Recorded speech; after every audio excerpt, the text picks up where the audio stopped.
I was so thankful to be able to catch the birth of our Nigerian dwarf doeling on camera last night.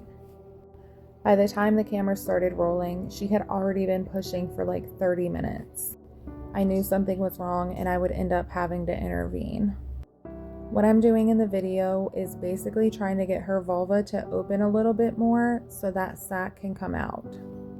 At first, I thought the baby was breech because she was having so many complications, but thankfully she wasn't.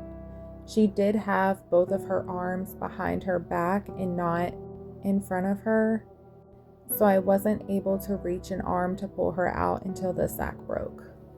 I wanted to try to let our doe do this on her own as much as possible, but it just wasn't happening.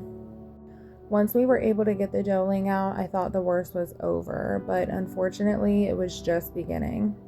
About 45 minutes after she delivered her doeling, she started pushing again, and this time the sac that started coming out looked a lot different.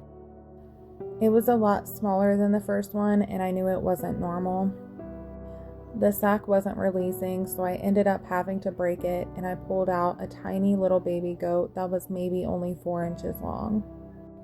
He or she had stopped developing very early on in the pregnancy.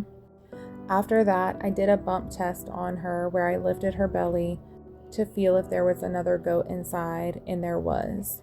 Unfortunately, at 3:40 in the morning, that goat came out as a stillbirth.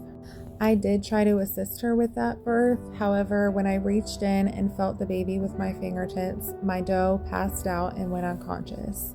At that point, I decided it was safer for her to try to pass the baby on her own.